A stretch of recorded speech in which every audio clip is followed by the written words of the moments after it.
মমতা ব্যানার্জি কার দালাল? মমতা ব্যানার্জি নিজেই তো বিজেপির দালাল।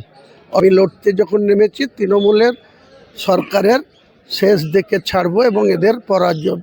হাইকোর্টে আসার কারণ দেখি হাইকোর্টে আমার একটা সিকিউরিটির ম্যাটারে একটা হাইকোর্টে অনারেবল ডক্টর সুব্রা ঘোষের এজলাসে একটা কেস ফাইল করা হয়েছে গত কয়েকদিন আগে।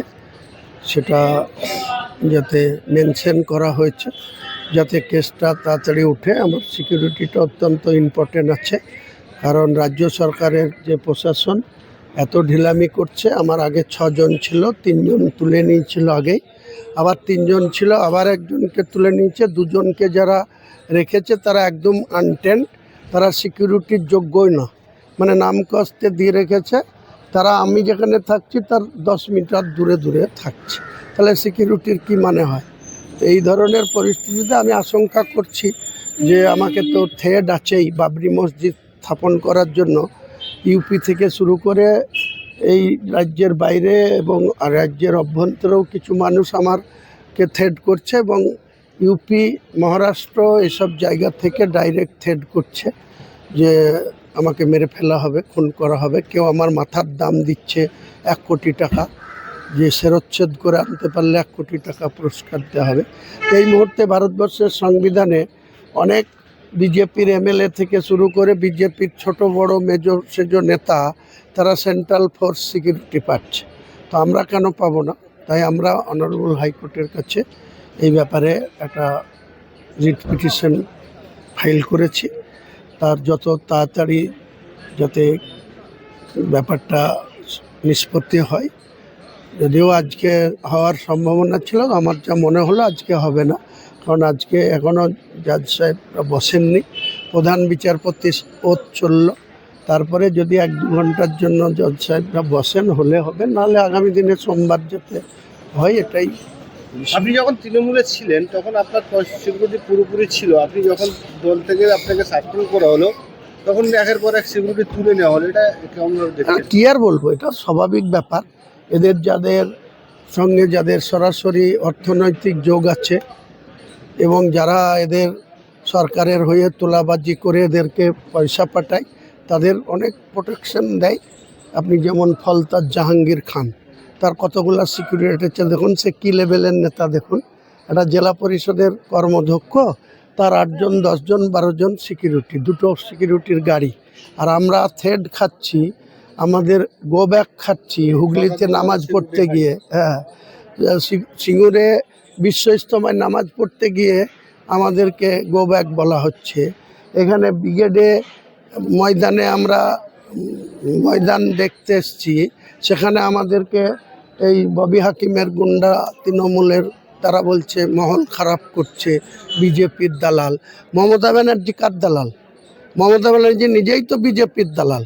অটল বিহারী বাজপেয়ীকে ডেকে নিয়ে এসে তিনার মা গায়ত্রী দেবীকে প্রণাম করিয়েছিলেন। উনি নিজে অটল বিহারী বাজপেয়ীর পায়ে হাত দিয়ে প্রণাম করেছিলেন। তিনি দালাল নয়, হুমায়ুন কবির বিজেপির দালাল? হুমায়ুন কবির নতুন পার্টি জেপি খুলেছে, জনতা উন্নয়ন পার্টি। বাংলায় আগামী দিনে বিধানসভা উল্লেখযোগ্য ফল করে বাংলার মানুষকে সঠিক স্বচ্ছ পরিষেবা দেওয়ার জন্য সরকারে সামিল হবে। এই যে বিশেষ করে মুর্শিদাবাদের বেশ কিছু পরিযায়ী শ্রমিক বিভিন্ন রাজ্যে গিয়ে তাদেরকে আক্রান্ত হতে হচ্ছে। শুধু মুর্শিদাবাদ না, মুর্শিদাবাদ, মালদা, উত্তর দিনাজপুর, বীরভূম, নদিয়া, বিরাট অংশের মুসলিম সম্প্রদায়ের ছেলেরা যারা তাদের বাড়ির রোজগার বাড়ানোর জন্য, যেমন মুর্শিদাবাদে একটা রাজমিস্ত্রির 600 টাকা মজুরি, সেখানে কেরলে গিয়ে 1200 টাকা মজুরি পায়। একটা লেবার যারা হেল্পার হিসাবে কাজ করে রাজমিস্ত্রির, তারা এখানে পায় 400, ওখানে গিয়ে পায় 900। স্বাভাবিকভাবে তাদের সংসারের রোজগার বাড়ানোর জন্য বাইরে যেতে হয়। বাংলায় কত লাখ মানুষ অন্য রাজ্য থেকে, উড়িষ্যা থেকে শুরু করে ঝাড়খণ্ড, বিহার, ইউপি, দিল্লি থেকে এখানে এসে কাজ করছে, কোনো তো অসুবিধা হয় না। আর মুর্শিদাবাদের মানুষকে ওখানে গিয়ে খুন হতে হবে? কদিন আগে উড়িষ্যাতে জুয়েল রানা সুতির খুন হয়েছে। কালকে 10 দিন আগে গিয়েছে ঝাড়খণ্ডে আলাউদ্দিন, 35 বছর বয়স, ওর বাবা অসুস্থ, ওর একটা মেয়ে আছে 3 বছরের, তাকে খুন হয়ে আজ ডেড বডি আসতে হয়েছে। স্বাভাবিক ন্যাশনাল হাই অবরোধ হয়ে আছে অনেকক্ষণ ধরে। ওখানকার প্রশাসনের এসপি থেকে শুরু করে বিভিন্ন থানার আইসিরা আমাকে বারবার ফোন করছে, আমি চেষ্টা করছি, প্রশাসনকে সাপোর্ট দিচ্ছি। মুর্শিদাবাদের পরিযায়ী শ্রমিকদের আক্রান্ত হচ্ছে, কারণ আপনাকে দায়ী করছে বর্তমান রাজ্যের শাসক দল, বলছে হুমায়ুন কবির বাবরি মসজিদ করাতে মুর্শিদাবাদের নাম তা ওনারা জগন্নাথ মন্দির পুরী থেকে নিয়ে এসে উনি দীঘায় করবেন, আজকে আবার তিনি শিলিগুড়িতে মহাকাল মন্দির করবেন, কদিন আগে রাজারহাটে তো দুর্গায়ন করবেন। ওটা কোনো মমতা ব্যানার্জির বাবার সম্পত্তি নাকি গোটা রাজ্যের সম্পত্তিটা উনি দিয়ে দিবেন, আর আমরা নিজেদের কমের টাকায় আমি বাবরি মসজিদ করব না কি করব সেটা আমার ব্যাপার। আমি কি রাজ্য সরকারের দয়ায় চলি নাকি, না আমার সংবিধান উনি কারো দয়া চলে? ওনার মন মতো উনি সাংবিধানিক শপথ নিয়ে যা খুশি তাই করবেন। 2 লাখ কোটি টাকা ঋণ ছিল যেদিন ক্ষমতায় এসেছিল, আজকে 8 লাখ কোটি টাকা ঋণের বোঝা বাংলার মানুষের ঘাড়ে চাপিয়ে দিয়ে সরকারি কর্মচারীদের দিয়ে দেয় না, চাকরি চলে যায় 25,752 জনের। উনি কি ভেবেছেন? আর অপেক্ষা করুন, ভোট আসতে দিন, ওনাকে মানুষ ছুঁড়ে ফেলে দেবে। 21-এ আপনি যে ব্রিগেড সভা করবে বলেছিলেন, পারমিশন হয়ে গেছে? পারমিশন আজকেই পাওয়ার কথা আছে, এনওসি পেলেই 1 ফেব্রুয়ারি ব্রিগেড ময়দানে সভা হবে। 26-এ বিধানসভার জোট সঙ্গী পেয়েছেন আপনি? নিশ্চয় সময় আসলে আপনি 1 ফেব্রুয়ারিতে দেখতে পাবেন কে জোট সঙ্গী থাকবে না আমি একাই লড়বো। আমি লড়তে যখন নেমেছি তৃণমূলের সরকারের শেষ দেখে ছাড়বো এবং এদের পরাজিত হতেই হবে। এই যে এসআইআর এ বিভিন্ন মানুষকে বিভিন্নভাবে হেনস্থা করছে, এটা ইন্টারন্যাশনালি করছে রাজ্যের ইলেকশন কমিশন এবং সিও এবং চিফ সেক্রেটারি, জেলার ডিএমরা শুধুমাত্র মুসলিমদেরই বেশি বেশি করে এসআইআরের নোটিশ দিচ্ছে হিয়ারিংয়ের জন্য। আমি পরিষ্কার বলেছি কেউ অ্যাটেন্ড করার দরকার নাই। যারা এমিনেশন ফর্ম ফিল আপ করেছে খসড়া তালিকায় নাম আছে, 58,20,000 মতো নাম বাদ গিয়েছে। বাকি নাম যাদের খসড়া তালিকায় আছে তারা সবাই নাম থাকবে, কারো নাম ইলেকশন কমিশনের বাদ দিতে পারবে না। যদি বাদ দেয় 14 ফেব্রুয়ারি দেখব, যদি লিগ্যাল ভোটারদের নাম বাদ যায়, একটা বিএলইকে, একটা এআরওকে, একটা ইলেকশন ওসিকে ছাড়বো না, রাস্তায় বের করে রাস্তায় তাদের শাস্তি দেবো।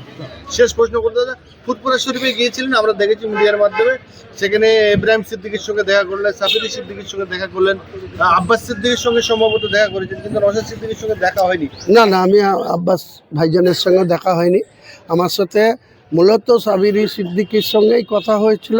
উনি আমাকে ওনার বাড়িতে যেতে বলেছিলেন, দারুণ আপ্যায়ন করেছেন। উনি 11টায় পৌঁছেছি। উনি প্রথমে ব্রেকফাস্ট করেছেন, তারপরে নামাজ পড়ে এসে দরবার থেকে এসে আবার দুপুরে লাঞ্চ করিয়েছেন।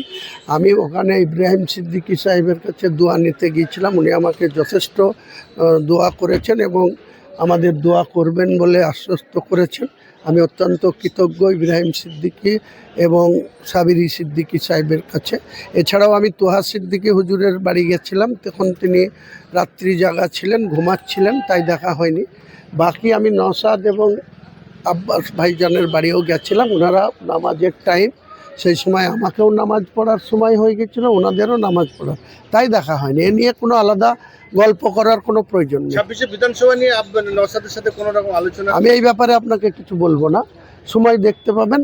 আমার 1 ফেব্রুয়ারি কলকাতার ঐতিহাসিক ব্রিগেড ময়দানে সভা হবে, তখন কে আমাদের জোট সঙ্গী থাকবে কে থাকবে না সেদিন ওটা কত লোক আশা করছেন? 10 লক্ষ মানুষের জমায়েত।